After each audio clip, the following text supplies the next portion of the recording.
بسم اللہ الرحمن الرحیم الا ان اولیاء اللہ لا خوف علیہم ولا هم یحزنون۔ میرے پاکستان کے معزز محترم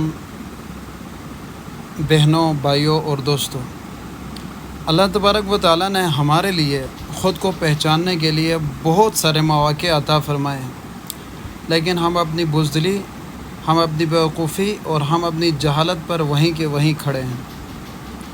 اسماعیل ہانیہ رحمۃ اللہ علیہ کی شہادت بھی ان ہی مواقع میں سے ایک مواقع ہے۔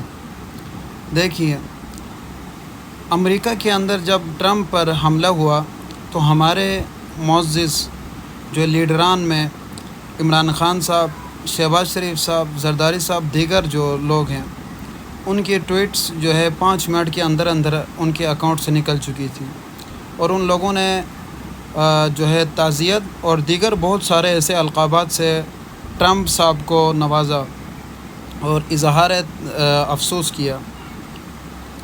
اسماعیل ہانیہ رحمۃ اللہ علیہ کی جب شہادت ہوئی ایران کے اندر، ایران نے جب اپنی دوغلاپن اور اپنی غداری کا مظاہرہ کیا، تو پاکستان کے کون سے ایسے لیڈرز ہیں جنہوں نے ان کے ساتھ متحد ہونے اور ان کے ساتھ جو ہے تعزیت کا اظہار فی الفور کیا۔ آپ ان کے ٹویٹس اٹھا کر دیکھیں، آپ کو اندازہ ہو جائے گا کہ ان لوگوں میں سے تمہارا اپنا کون ہے، بیگانہ کون ہے۔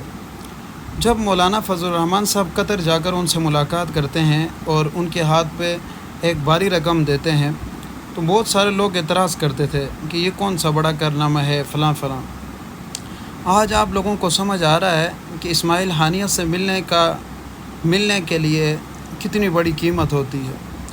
ان سے ملنا ہی نہیں ہوتا، بلکہ اگر کوئی شخص ان سے ملتا ہے تو اس کا مطلب یہ ہے کہ وہ فلسطین کے تمام تر اقدامات کا، تمام تر لوازمات کی حمایت کرتا ہے، اور وہ وہاں کے مظلوم مسلمانوں کے ساتھ کھڑا رہتا ہے۔ جب آج فلسطین پر اس وقت جب مولانا صاحب نے دیگر بہت سارے پاکستان کے ہر شہر میں تقریباً کانفرنس کی اور کر کے جو ہے اسماعیل ہانیہ صاحب کا باقاعدہ وہاں پر خطاب ہوتا تھا، اور پاکستان کے اندر جو فلسطینیوں کا سفیر ہے ان کا مکمل طور پر خطاب ہوتا تھا، اس وقت لوگوں کو کوئی ٹس و مس نہیں ہوتا تھا۔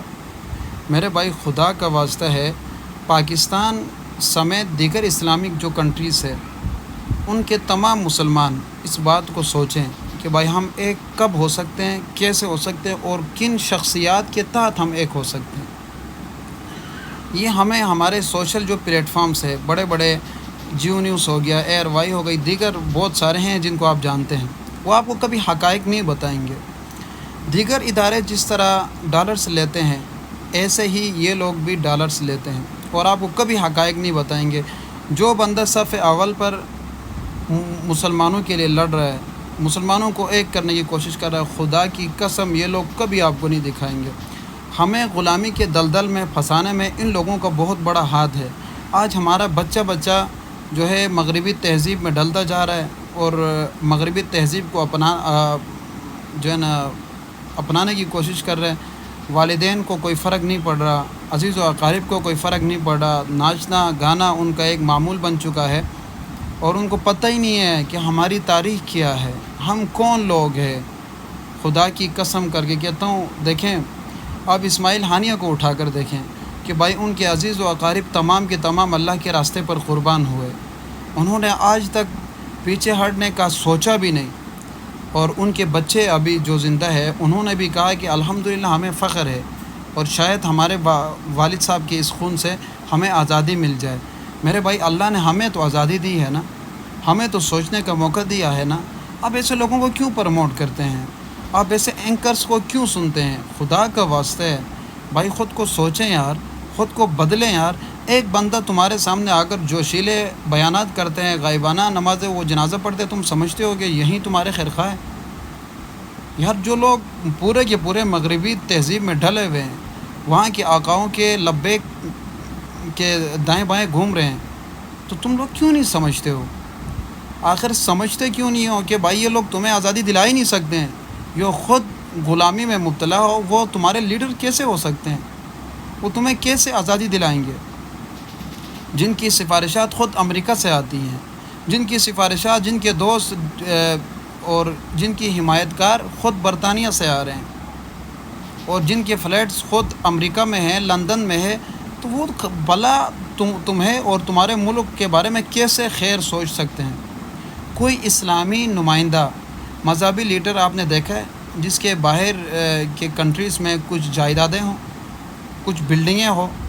وہ بھائی نہیں ہو سکتا۔ ان لوگوں کے پیٹ میں درد ہوتے ہیں، لندن بھاگ جاتے ہیں، لیکن خدا نے آپ لوگوں کو تو عقل دی ہے، کچھ ریسرچ تو کرو یار، کچھ سوچو تو صحیح یار۔ اپنے ملک کو کب بچاؤ گے؟ کب اپنی ثقافت کو بچاؤ گے؟ تبھی بچ پائے گی جب آپ ان کلین شیپ والے جو ہے نا وہ ہجڑوں کو پرموٹ مت کرو۔ دیکھو کہ ان کے پیچھے کون لوگ کھڑے ہیں۔ یہ لوگ جو چلے 2-3 تقریریں کر لیتے ہیں، آپ ان کو اپنا لیڈر بنا لیتے ہو۔ خدا کا واسطے بھائی سمجھ جاؤ یار، بس کر دو یار، کتنے اور مرواؤ گے؟